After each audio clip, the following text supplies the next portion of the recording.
વિદ્યાર્થી મિત્રો, આ રીતના જો ટાઈમ મેનેજમેન્ટ કરશો તો એકાઉન્ટનું પેપર 100% તમારું પૂરું થઈ જશે. કશું જ પેપરમાં બાકી રહેશે નહીં. સૌથી પહેલા વાત કરું સેક્શન એ અને બી ની, તો સેક્શન એ બી બંને થઈને 35 મિનિટમાં કમ્પ્લીટ કરવાનું છે. તમે 20 મિનિટમાં 20 MCQ લખો કે 15 મિનિટમાં 10 એક વાક્યના પ્રશ્નો લખો, એ ચોઈસ તમારી છે, પણ કુલ સમય 35 મિનિટથી વધારે થવો જોઈએ નહીં. MCQ ની અંદર ઘણા બધા સ્ટુડન્ટ સાથે આન્સર પણ લખતા હોય છે, તો એવું કરવાની બિલકુલ જરૂર નથી. એ બી સી ડી માંથી કોઈ પણ એક લખી દો, પાછળ લાંબો આન્સર લખવાની જરૂર નથી. ખાલી ઓપ્શન લખો, એ છે કે બી છે કે સી છે કે ડી છે, એ તમારી માટે બહુ થઈ ગયું. પાછળનો આન્સર લખવાની સમય બગાડવાની એમાં જરૂર નથી.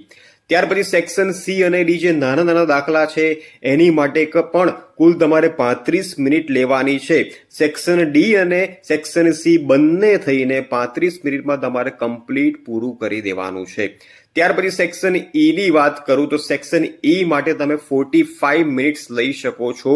15 × 45 એટલે કે એક દાખલા પાછળ તમે 15 મિનિટ સ્પેર કરી શકો છો, આપી શકો છો. 45 મિનિટની અંદર બહુ મેક્સિમમ 50 મિનિટની અંદર તમારે સેક્શન ઈ પૂરો કરી દેવાનો છે.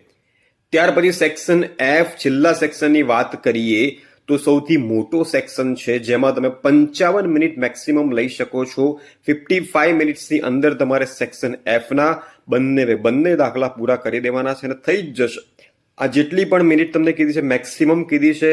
આમ તો તમારું પેપર ઓછા સમયમાં પૂરું થઈ જ જશે, પણ આ રીતના પ્લાન કરજો તો વિધિન 3 અવર્સ એમાં પણ 10 મિનિટ છેલ્લે વાંચવાની વધશે અને તમારું પેપર પૂરું થઈ જશે.